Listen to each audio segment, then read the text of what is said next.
Hey, what's going on, guys? Seamoose here, and I'm going to make a video about hero swapping. So this video is going to be similar to the video I made yesterday, where I'm talking about a topic and sort of just running my gameplay over it. But I will touch a little bit on some of the key points in the game, because there are a few moments where I'm going to explain what I do and how I try to specifically counter the enemy heroes. So, what is hero swapping?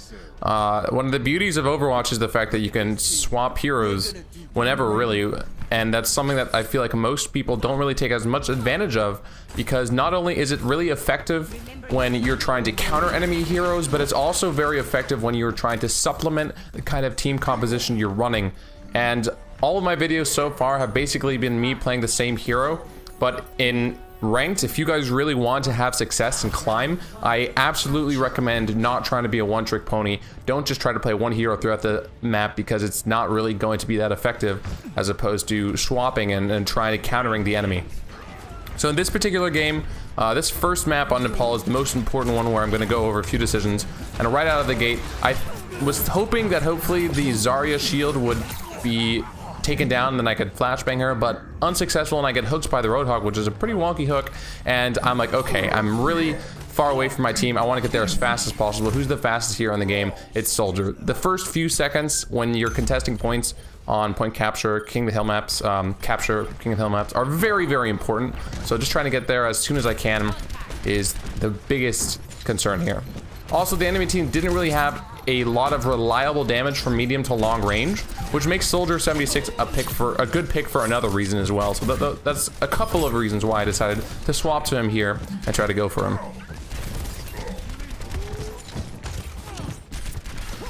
And so we're initially able to take the point, if I'm not mistaken, and yeah, I'll just go back to talking a little bit about hero swaps and hero choices. So obviously there is going to be a metagame at a competitive level, and at the very least, I feel like every player who's seriously looking to improve their ranking and just try to get a successful high rank in general should at least have one of every hero type under their belt. Like, at least know how to play one tank, one support, you know, one defense hero and one offense hero. So that way you're never in a position where you have to fill and you're just going to be absolutely useless. Of course, it's better to have a history with as many heroes in the game as possible. And you see me running away there from Reaper because I don't want to do them close. But you don't need to have 21 heroes under your belt. You just need to be able to play a couple. So this game has gone pretty well so far. Ever since the swap with Soldier, my team and I were able to get the point. I get hooked, but thankfully a great Lucio ult saves me. The enemy Reaper is able to get a pretty good death blossom, picking up 2 kills on both of our soldiers there, but I don't think they were actually able to take it. And I saw the enemy team had a Mercy, and one of the best heroes at upsetting and crushing Mercies is, of course, Tracer. And throughout this game, Tracer is also similar to Soldier in the sense that she's very fast, she can get to points quickly, and she can also deal damage. She's good against basically most of their composition. I just noticed they had a Winston, which is a swap they just went to, which generally Tracer isn't great against, but I'm just able to jump back and forth, pick up a few stray kills here or there, and there we go. There I find the Mercy. So I just absolutely go for her. And I think just because of my experience with the beta, as well as just playing a lot of the heroes, I do enjoy playing most of the heroes. I'm pretty comfortable swapping whenever I need to. And of course, there might be some heroes I'm not great at. For example, Genji or whatever. I'm not a particularly powerful Genji player, but just the fact that I'd still be comfortable enough to go to Genji if the enemy is running something like a Bastion or a Torbjorn and I need to go on turret killing duty, or swapping to something like Winston or even Genji if I need to deal with a Widowmaker. So that first game, I swapped from McCree to Soldier, and then from Soldier to Tracer, just to try and counter the enemy team. And this second map, I do apologize, I've been having some internet issues. I'm not entirely sure why, whether if it's like my side or a Blizzard side, but I decided to go for Mercy since we already have a Lucio and we have 2 Pharos. So Lucio, 2 Lucios on King of the Hill maps is very, very effective. It's a very powerful composition. But in this case, since we have 2 Pharos, amping up one of the Pharos is pretty much just would be so effective and does a lot of damage for our team. I'm like, you know what, we don't really need 2 Lucios. One should be enough. And I'm just going to try and position as well as I can. So, and there are a lot of hero choices in the game as of right now.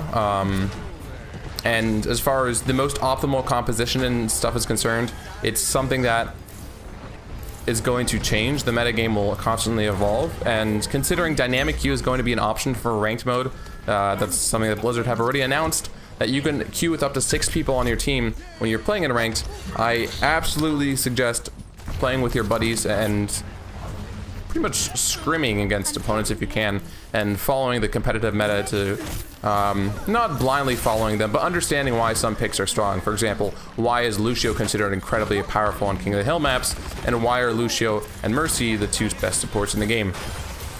You don't always need to know why something is good, so long as you understand that it's good and how you can use it successfully.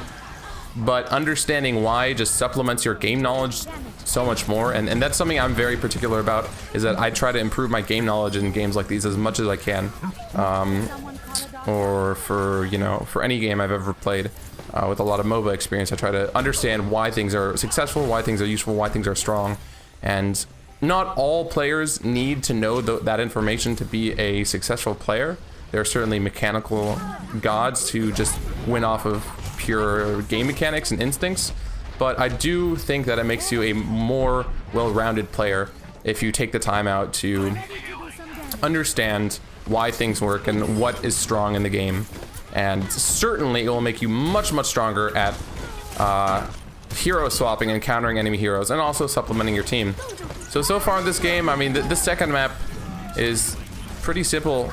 Mercy obviously needs to stay alive for as long as she can. The enemy hasn't really focused me much, and they don't have much reliable damage, which means that me bouncing around back and forth to my allies makes it really hard for them to hit me. Lucio healing us up as well. This is just a really, really strong comp by our team, and as a result, we were just able to pile drive the opponents.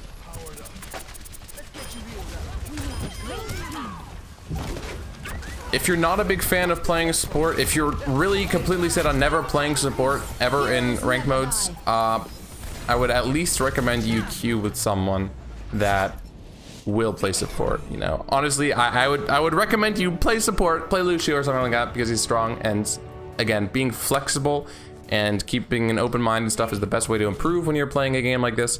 But that is the nice thing about having a dynamic ranked queue, is the fact that, of course, you can queue up with people who will fill roles that you might not want to play. I've got you in my sights.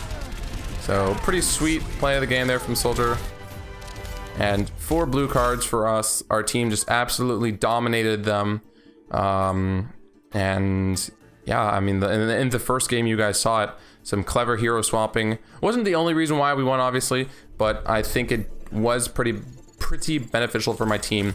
And I played, what, 4 heroes on 2 maps, so like 4 heroes in 5 to 6 minutes. So my takeaway for that is obviously just be willing to fill, or be willing to work with your team and work on playing things that your team could use, and also playing things that could counter your enemies. I'm not saying you shouldn't have a strongest hero. I'm not saying you won't have heroes you prefer to play, but just keep an open mind and play some other stuff, and you should be fine.